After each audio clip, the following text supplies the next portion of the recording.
తమిళనాడు దివంగత ముఖ్యమంత్రి జయలలిత మృతితో ఖాళీ అయిన ఆర్కే నగర్ నియోజకవర్గానికి ఈ నెల 12న జరిగే ఉప ఎన్నికల్లో గెలిచేందుకు శశికళ వర్గం భారీగా ఖర్చు చేస్తున్నట్లు తెలిసింది.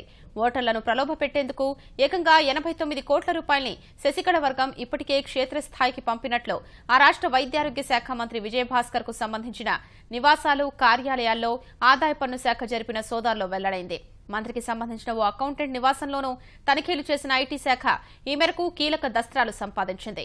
ఆర్కే నగర్ నియోజకవర్గానికి పార్టీ ఇన్ఛార్జిగా వ్యవహరిస్తున్న విజయభాస్కర్ మరికొందరు సహచర మంత్రులు సహా అన్నాడీఎంకే నేతలు, కార్యకర్తల ద్వారా 89 కోట్ల రూపాయల్ని ఓటర్లకు పంచేందుకు మళ్లించారని ఆ దస్త్రాల ద్వారా తేలింది. ఏ ఓటర్కు డబ్బులివ్వాలి వంటి వివరాలతో కూడిన ఓటర్ల జాబితాలు సైతం ఐటీ సోదాల్లో లభించాయి. శుక్రవారం ఉదయం నుంచి 50 చోట్ల అనేక గంటల పాటు సోదాలు జరిపి కీలక విషయాలు కనుగొన్న ఐటీ అధికారులు మరింత లోతుగా దర్యాప్తు చేస్తున్నారు.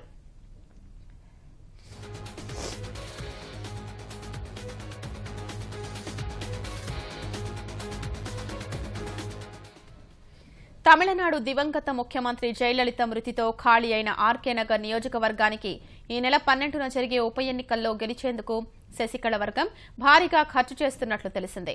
ఓటర్లను ప్రలోభపెట్టేందుకు ఏకంగా 89 కోట్ల రూపాయల్ని శశికళ వర్గం ఇప్పటికే క్షేత్రస్థాయికి పంపినట్లు ఆ రాష్ట్ర వైద్యారోగ్య శాఖ మంత్రి విజయభాస్కర్ కు సంబంధించిన నివాసాలు, కార్యాలయాల్లో ఆదాయ పన్ను శాఖ జరిపిన సోదాల్లో వెల్లడైంది.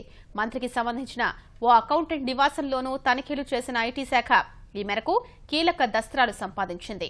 ఆర్కే నగర్ నియోజకవర్గానికి పార్టీ ఇన్ఛార్జిగా వ్యవహరిస్తున్న విజయభాస్కర్ మరికొందరు సహచర మంత్రులు సహా అన్నాడీఎంకే నేతలు, కార్యకర్తల ద్వారా 89 కోట్ల రూపాయల్ని ఓటర్లకు పంచేందుకు మళ్లించారని ఆ దస్త్రాల ద్వారా తేలింది.